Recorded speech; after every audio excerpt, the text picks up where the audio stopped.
And somebody read for me verses 21 through 28. It's long, but you're good readers. Matthew 16, 21 through 28. For that time forth began Jesus to show unto his disciples how that he must go unto Jerusalem and suffer many things of the elders and the chief priests and the scribes, and be killed and be raised again the third day.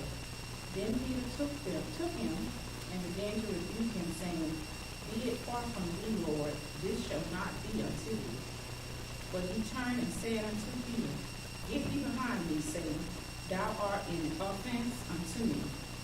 For thou savorest not the things that be of God, but those that be of men. Then said Jesus unto his disciples, If any man will come after me, let him deny himself, and take up his cross and follow me. For whosoever will save his life shall lose it, and whosoever will lose his life for my sake shall find it.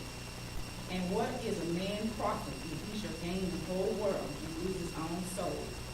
Or what shall a man give in exchange for his soul?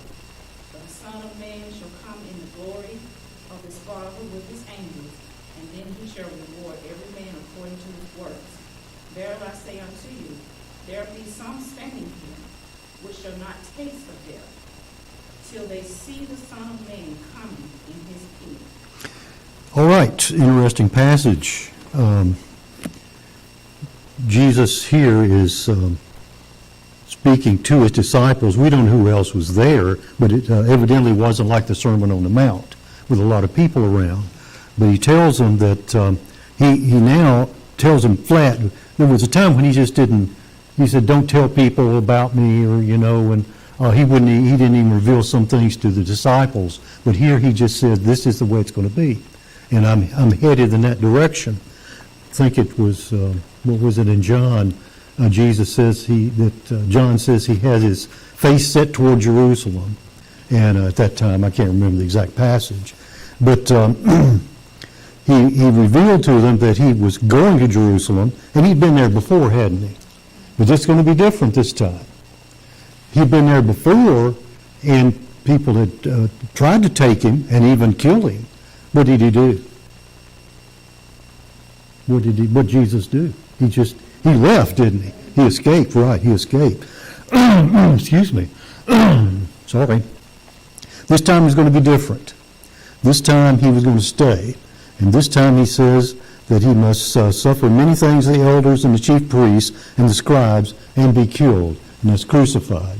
And I don't know that this wasn't a kind of a shock to the disciples, especially remember that other times when Jesus had said that something like this was going to happen, what did Peter do or say about it?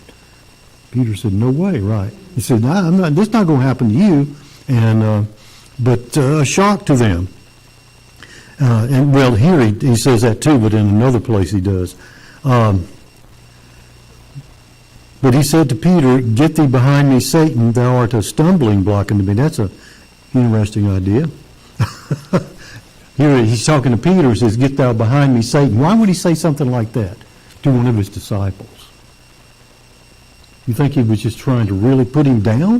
Well, Satan had been trying to prevent Jesus from fulfilling the prophecy that he was coming to die. Okay, that was Satan's purpose, and Jesus uses, I think he's here using a metonymy or whatever you want to call it, wordplay, that Peter wasn't Satan, obviously, but he was saying things that Satan would say, right, to discourage Jesus, and that's the reason that he used that phrase there.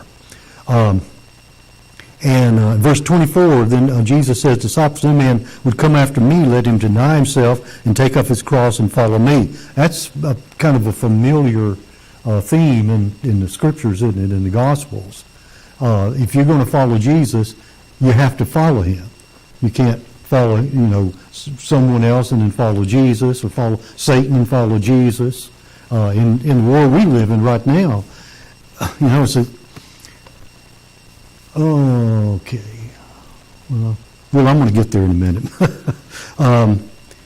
There's so many people that try to get us to follow them rather than follow Jesus. Isn't that true?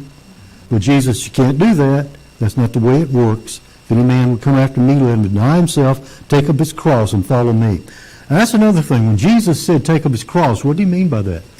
I've heard people say that means that we should be willing to give up